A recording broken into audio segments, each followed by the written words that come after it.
It's not the publishing CEO in New York or London. It's not the radio executive deciding who gets the Saturday evening talk show host. It's ourselves, because gatekeepers have lost power. And if you want to have a show seen by a lot of people, one avenue is to kind of get lucky and have ITV or BBC hire you. Sky TV could hire you. It's possible. But another avenue where you're taking much more proactive control over your life is to just start doing it today, building an audience member one at a time. I just did my first TV show in the late 1980s, and I physically had to drive to every TV station in about an 800-mile range in the state of Florida. I would knock on doors of program managers at TV stations. There was no internet back then. Yeah, that's right. There wouldn't have been. Not even that much cable. I had to knock on doors. Yeah. And I finally was able to talk program managers into carrying my show one station in each market. And you know what? After 2 years, I was probably $100,000 in debt. I wasn't able to get them to pay me. It was just syndication, just a joint venture syndication deal. So I personally was never some big national network TV star or syndicated talk show host as far as making big money. But I hate to sound like I'm bragging or like the ugly American who thinks money's the only thing that matters.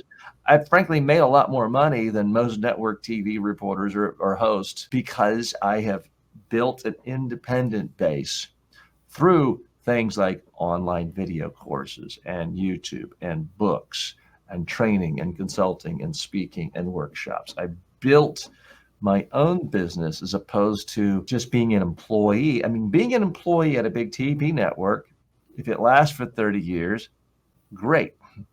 Mm-hmm. But these days, you can be hot one moment. I mean, just yesterday, a top reporter analyst at ESPN, the major sports network here in the United States, he was making $1 million a year, toast of the town, and later the day he was fired. We don't want to pay you anymore. It happens every day in the media.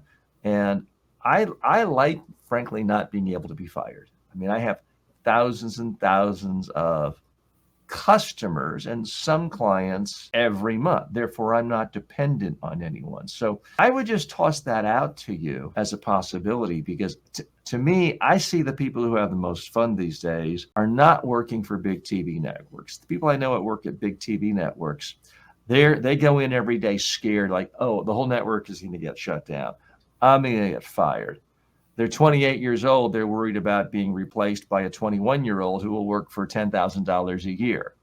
Everyone is nervous and scared at big TV networks. Whereas, you look at, sorry to give this reference again, if it's not as well known to you, but a well-known American podcaster, Joe Rogan, he's doing his show. He looks really relaxed. If he wants to talk to someone for an hour and a half, he will. If he wants to talk to someone for 4.5 hours, he will.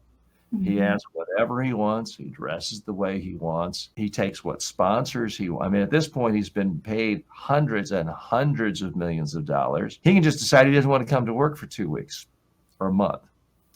And he's in charge. And to me, it's not that we all want to have to be Joe Rogan, but I think for those of us who desire to communicate, which I sense you do, who enjoy some aspect of performing in front of a camera, which, if that's the goal, I understand if someone just gives you a talk show host or it falls in your lap, take it. But I think even then, the people who are most successful are still focusing their energy on podcast. Here in the United States, top network TV hosts like Seth Rogan, like Bill Maher, all have podcasts too, because they're all preparing for the day when the network goes under or says, we don't want you anymore. They're building their own independent audience. They're building their own independent media companies. That's what I think the future is. And that's changed even since the course I made that you took on how to be a news anchor. It's changed a lot. I should probably update that. Yeah, I can imagine. But it was still good because it's still got all the basics that you need to know, because you need to have that knowledge. And even like you say, just reading the news, it's all to do with your body language, the movement. You know, you can't. It was just so beneficial for me to go on that course. And, you know, it just gave me so much confidence. And I just know it's the right path I want to go down. Maybe, you know, if I'm not successful to be an ITV news presenter, if it's way above me, I can be just carry on doing my podcasts worldwide. And this is why I need to speak to I you. apologize, but I want to caution you. Thinking of it as above you is one way of looking at it.